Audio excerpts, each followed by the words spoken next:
why do I have this face? Like, I don't want any face. No, can I not have a face? Like, can I not have anything? Maybe. No. There's no, like, nothing option. Maybe if you click on...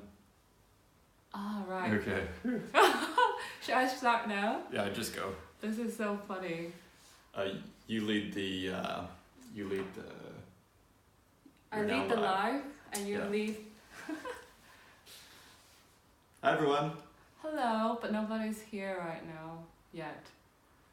Okay, Because I think it would show up, but we can just, like, stream it, doesn't matter. Hang on, we're telling more followers to join your video. So how should we structure this thing, do you think? I don't know. Oh. But we can just do what we did last time. We say hello, and then we said what we're going to talk about. One view now. Hello. Marta. We're going to do a book reading on, what's the book? On Harari's... A book review, actually. Book review on Harari's, what is that book? Homo Deus. Homo Deus. So stay tuned. We're recording it right now while going live. Hello, Marta. Hi, everyone.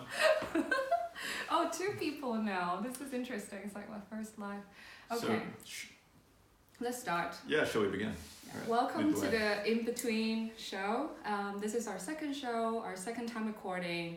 And today we're going to talk about Harari's Homo Deus. I hate that book with a passion, and here's the guy. Here's the guy that recommended it to her. Yeah. So I'm happy to... Hello. Hey, everyone. Hello, 3 people. Wave, hello. So, well, why don't you begin by telling us why... Yes. Why do you not like the book? If I can just say one thing about the book, I think it's a book that... I see it as like a transhumanist book. But the problem with transhumanism, and with this book in particular, Harari's Homo Deus, like for people who just join us, it's a book that is that has like an underlying tone of white supremacism. Really? Wow, yes. Okay. Wow. I think it's a book that sort of sees the future of humanity through the eyes of a really rich white person. A privileged individual. Yeah, privileged white person. I think that's what the book is about. Interesting. Okay. Secretly. I mean, he's really into like Buddhism and all that kind of thing as well. But then I think, he's trying to get away from liberalism, like Western liberalism. He's trying to do a proper critique, but that actually, So you saw a critique. I mean, when I listened to the book and I listened to the audiobook. Same here.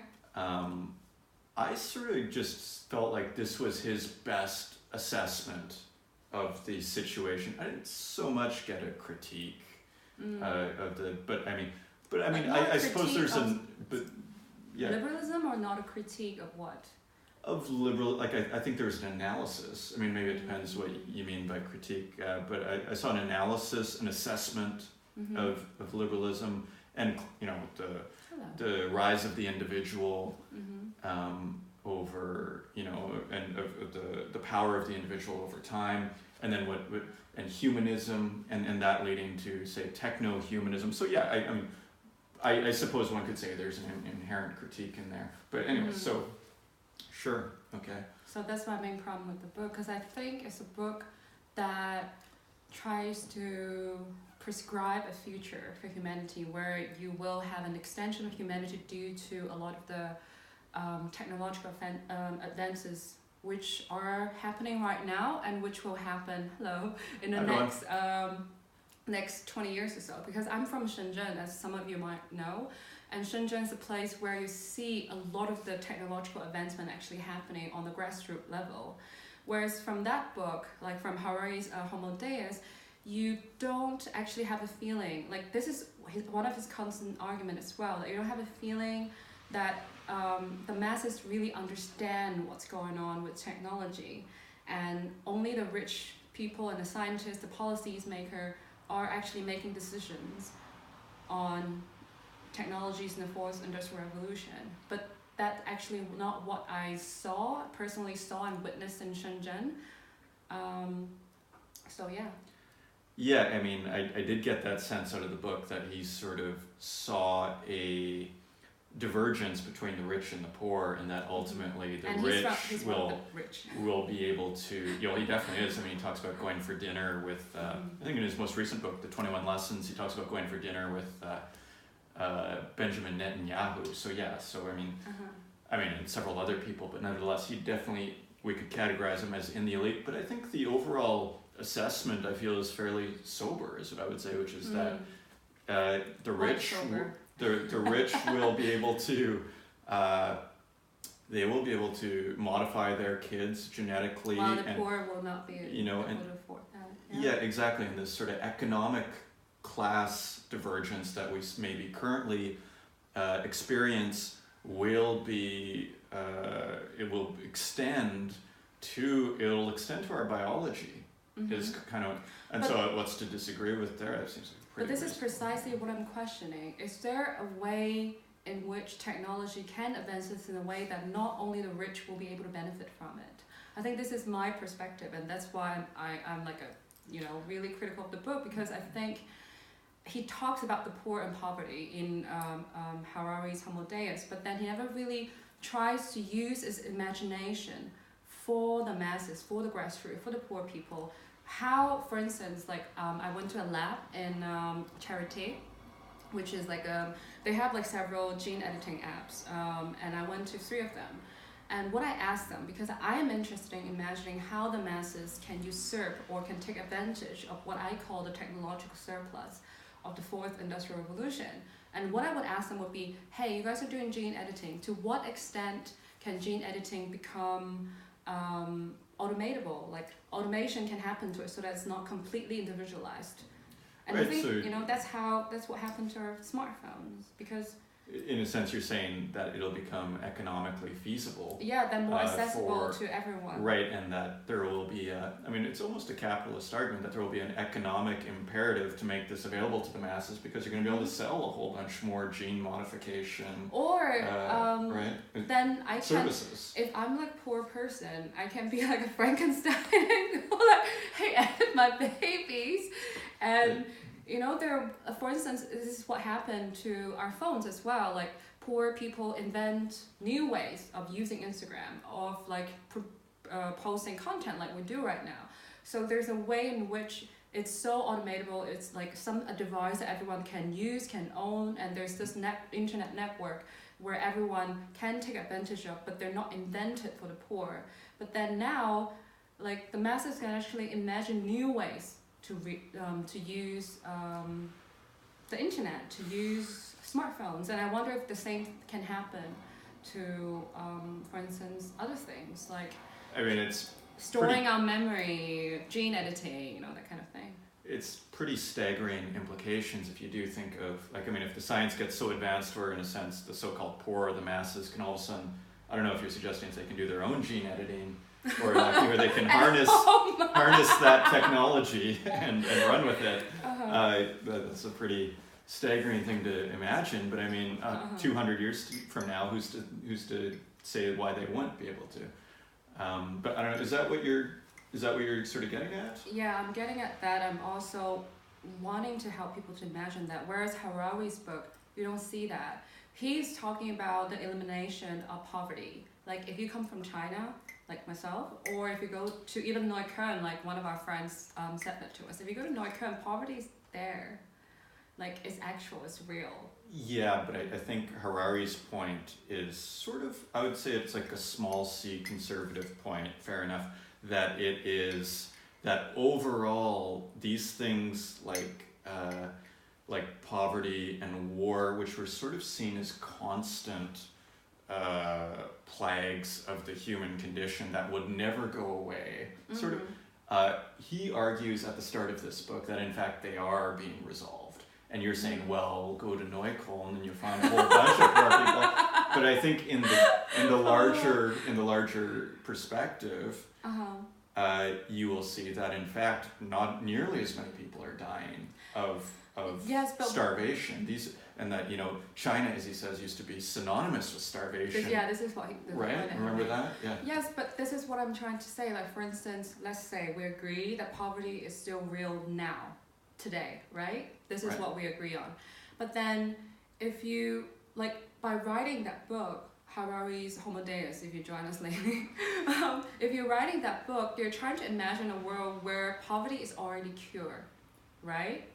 This is like his starting point of that book, and then he's talking about how you can be happy in a world where there's no poverty and everyone has a roof over their head and stuff like that, right? This is the starting point of his book. I would hold on. continue.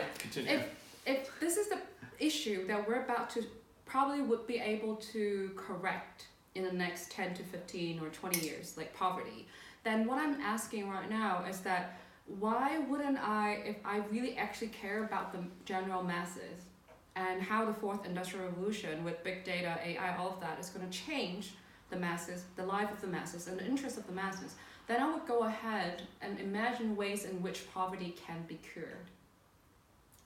Do you get what I mean? Like, instead of talking about a post-poverty world, which is actually already the white world that we're living in. I'm living in a post-poverty, like I'm poor, I'm whitely poor in a way, like, if I may say, but... I don't know, like, again, like, look at Middle America, the so-called Rust Belt. I mean, there's a lot of poverty. I mean, there's the hollowing out of the middle class. Is it a cured thing? I'm not sure, but I think his general perspective... There's an interesting comment. The rich only sure if they can earn more money or not need anything more. I agree. And this is actually the problem. It's like a constantly continuation of, rich being able to earn more money and cure poverty within the rich people. But I think the real issue with the fourth industrial revolution, which is about all this thing which is an extension of humanity, would be that what would happen to the masses? What would happen to somebody, like, if, for instance, a scientist tells me gene editing or genomics will be completely part of only individualized healthcare. It can only be practiced in an individualized way. Sure, yeah. Then this is a great, this will affect the way this technology will be seen by the public, and it will also affect, the general status of that technology, but we're not discussing that, and that is also not in that book, in Harari's book. But this is what I'm interested in, to what extent that not only rich people but poor people can afford that, if that's the norm. And it's not just like gene editing as in like, changing the genome of us, but like, for instance, what happened to Iceland is that baby can actually be tested, or like embryos can be tested, parents can be tested for whether your embryo, whether your baby has Down syndrome. Right, I was shocked to hear that. Yeah, because I mean, it seems like Iceland would be one of the last places in a strange sort of way. They will have the smartest people in about that would intervene, and I assume they get rid of the Down syndrome baby, or I mean, I guess that's the issue. Do they try and correct it, or do they eliminate? Right. And would that be a part of healthcare for everyone? Right, and who gets those services now? Is that part of the public healthcare? It seems quite controversial. I'm sort of, again, surprised to hear that, but I mean, if that's the case, that's the case. So yeah, I mean, as far as the whole, is poverty and war being, I do agree with his general sense, though, that these things are being reduced, and that, in a sense, it's not an eternal plague of the human, species, that we're always going to be at war.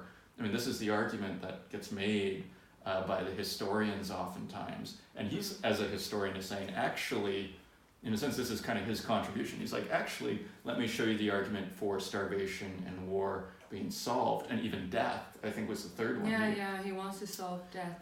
Well, I don't know if he wants to solve death. Like, again, I see it as this is his assessment of that people. He talks about Ray Kurzweil in that chapter, in the first chapter, of wanting to solve it. I see it, this is more of his assessment of the landscape than is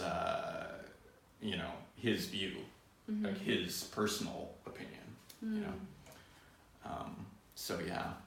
So anyway, yeah. Yeah, that's my opinion. That's why I hate that book with a passion. Yeah, so that's Homo Deus. Yeah. I thought, you know, what I like about that book is I find it's a smorgasbord of ideas. There's a ton of ideas that you can bounce off of. I think he's fairly contemporary and fairly informed. So it's a way into the conversation. And then in a sense you can walk away with your own opinions. You can bounce off it. I think it's a great book for that in terms of what is the conversation around AI and the future of humanity at this point. In a sense, it's hard to find a good synthesis of that. Only the conversation that's happening surrounding AI or like genomes, you know, with like not having death and stuff. From the perspective of a rich person though, like, cause then like if he actually wants to extend the discussion or his imagination to other people, it wouldn't have, like, it would be a completely different kind of discussion than the discussion that he has in the book or he evokes with that book, I feel like. Yeah, I think he largely leaves out, I mean, there's a lot of economics in there, but I think, yeah, it's not, in a sense, there's no activism in his book. Like, there's no attempt at, this is how we're going to solve the plight of the poor. I think it's more just a cold analysis of the situation and what people are trying to do and what are the implications of that. And I think part of the implications is that there's going to be a whole other set of issues that are going to come up, such as what does it mean? An interesting comment again. What does it mean to be happy, for example? The only problem of our planet are people who cannot be changed. Oh, that's funny. Thanks, Nick. Thanks, Nick. That's actually quite humorous. Yeah. Are we the people who can be changed or cannot be changed, you think? Well, you want to embrace, you always want to be getting better. So yeah, I hope I'm a person that can change, you know, and, me too. And get better. Yeah. Me too. So yeah, anyway, do you have anything else to say on the book that we should, any takeaways? When I was listening to it, when you recommended it to me, when I was listening to it on a ring bun, I had this thought in my head that I got really stuck with. The thought was that this guy and a lot of people were in the same train of thought as Harari. Yeah. With this book, he's willing to extend humanity to robots. So it talks about, hey, if human beings don't have souls, why, like, what about robots? Robots also don't have souls. We can't tell the difference really between robots and human beings. Right. And this is also like the whole vegan thing as well. I don't want to attack any vegans, but that, you know, what they're doing is that they're extending humanity to animals, and this guy extends humanity to robots. But the only thing, quote unquote, thing that he does not extend humanity to is poor people or the general masses. I don't. I mean, this my is like impression. the thought I had when I was listening to it. Yeah. I would say he does make the argument, and he does take a stand on the whole soul issue, that there is no soul, and that ultimately the human organism, as he puts it, is like a biochemical algorithm, and that in a sense your emotions are some sort of algorithm, basically. And he does that actually quite convincingly.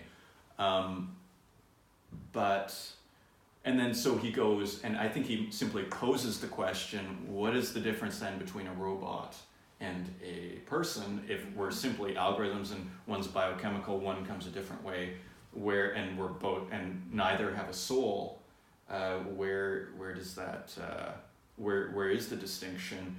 So yeah, and I think again, I find it all quite persuasive. I don't see so much the poor narrative, but I'm not looking for the poor. Exactly. Like what's it's so maybe. This is all I'm saying. And maybe that's your criticism. Yeah. Okay. Which I think is fair enough. You know, it's. I hear your point too. I think. But I don't know if that's necessarily his concern, in a sense, the poor's plight in this situation. I think he does address it in the sense that there's going to be this divergence between the rich and the poor, and that the rich are more likely to be able to edit their genes and make, you know, a quote unquote superior human versus a poor person who can't afford to. And is this going to be extended to healthcare, public healthcare? Who knows, right? So maybe in Canada. I'm Canadian. Yeah, I'm Chinese. We're both but we're both in Berlin. In Berlin. So it's live from Berlin. So okay, I guess this is the end of our live. Maybe we'll try to do more like book read and tech art stuff, because yeah, thank you for your patience. This is our first attempt, so we're just sort of learning this situation. So thank you for watching and for your comments. Yeah, thank you, Nick. So hopefully we'll see that again. All right, see you guys. Ciao. Bye. End. Let's see. This is interesting. Do we have to end?